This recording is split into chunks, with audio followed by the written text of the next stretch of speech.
Through present day today, the definition of hard work has faded into something that would really be considered mediocre back in the far past, or at least the way an extraordinary man named Virgil Douglas Potts had defined it. He firmly believed that hard work was the road to success later on in life. Once quoted by him, "Do what's right," just those 3 words, and that's kind of tough sometimes today. That's a rule I found at the University of Arkansas above the locker room door one day, and that summed up my whole philosophy. I guarantee you, if you do well off the field, you'll do well on it.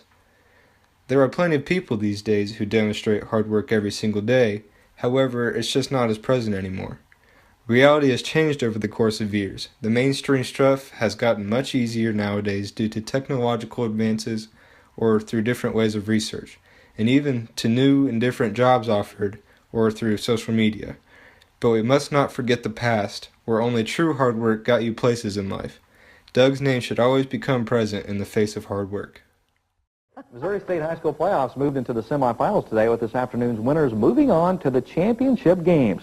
Now, one of the area teams making its first ever appearance in the semis was Bolivar, and as KY3's Monty Sisler tells us, it'll be an appearance that they will long remember. It was a game of 2 underrated football teams trying to keep their championship hopes alive. The Maryville Spoofhounds came in with a record of 6-6. Bolivar, who started the year a dismal 2-5, had won their last 5 in a row during the playoffs, and all Coach Doug Potts could do was pray for another victory. And the football gods were looking down with a smile.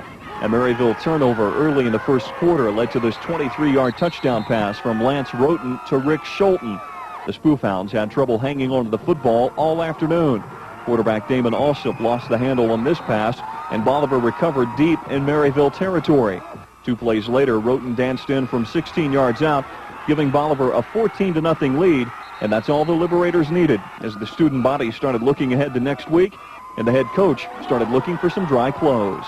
We just haven't scored 2 first-half touchdowns. Our defense did a great job, and we just won the game. That's all there is to it. We don't get to be on TV every day. It's got to be the biggest one you've ever had. In my life.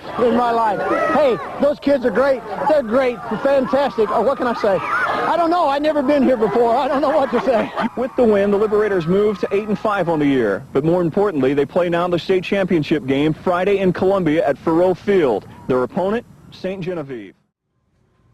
Knowing that Coach Potts was also your father, do you think only his coaching part was an influence on where you've ended up today, like your success? Certainly the fact that he was my coach made a difference in who I am today. I think I wouldn't be an educator. I wouldn't be doing what I do for a profession if it weren't for him.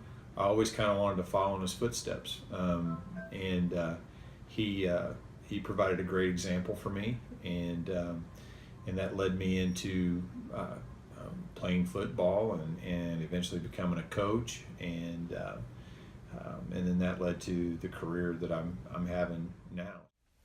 Early on in his childhood, college seemed almost non-existent because it was too much to afford. No one in his past family had ever attended college. His father was in the Army for over 30 years, so their family was always on the move. They lived all the way from Neosho, Missouri to Okinawa, Japan. But they were never stationed for more than a year and a half, so they didn't have time or the money to settle. He grew up in a very poor environment where money was hard to come by. However, his family was very rich with love. But Doug wanted to change the past legacy of the Potts family into something compelling. He was determined to make such a great change, and he concluded that the only way to do that was through much hard work and perseverance. He was the first in the family to get involved. He put himself out there, whether through choir or football. He made an effort to make a lot of friends and do a lot of things with the time and money he had. He eventually met his goal of getting to college by becoming a part of the military. So Doug joined the Navy and earned his GI Bill so the military would pay for his college.